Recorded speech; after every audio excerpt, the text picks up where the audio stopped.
दोस्तों, क्या आप जानते हैं दक्षिण भारत की एक जीवनदायिनी नदी कावेरी का जन्म गणेश जी की कृपा से हुआ था। यह कहानी इतनी अद्भुत है कि सुनकर आप भी हैरान रह जाएंगे।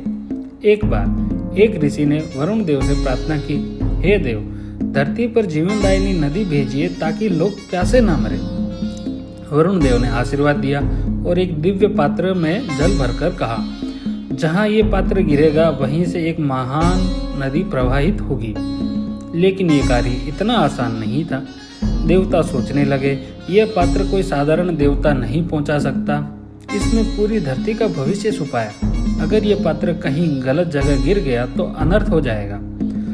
तभी सबके मन में ख्याल आया, यह कार्य तो केवल गणपति बप्पा ही कर सकते हैं, क्योंकि वो बुद्धि, बल, करुणा तीनों के स्वामी हैं। तभी गणेश जी बालक रूप में प्रकट हुए। भोले भाले दिखते हुए भी उनकी आंखों में अद्भुत तेज था।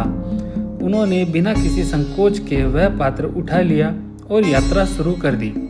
लेकिन राह आसान नहीं थी।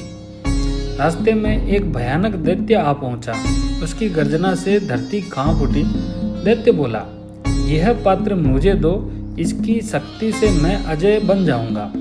गांव गांव डराने वाला वह दैत्य भी गणेश जी की मुस्कान और बुद्धि के आगे टिक न सका। गणेश जी ने शांत स्वर में कहा, सच्चा बल लोभ अहंकार में नहीं बल्कि धर्म और दया में है। इतना कहकर उन्होंने अपनी लीला से दैत्य को परास्त कर दिया।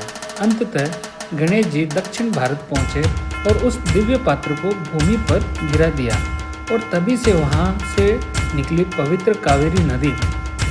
धरती हरी भरी हो गई, लोग प्यास से मुक्त हो गए और आज भी करोड़ों लोगों का जीवन इस नदी से चल रहा है। दोस्तों, यह कथा हमें सिखाती है कि गणेश जी केवल विघ्नहर्ता नहीं बल्कि जीवनदायिनी नदी और धरती के रक्षक भी हैं।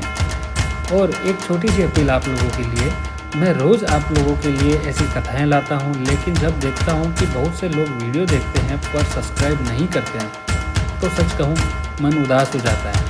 आपका एक सब्सक्राइब मेरे लिए आशीर्वाद जैसा है और मुझे नई कथाएं लाने की ताकत देता है। तो कृपया भक्ति कथाएं चैनल को सब्सक्राइब जरूर करें। गणपति बप्पा मोरया, मंगल मूर्ति मोरया।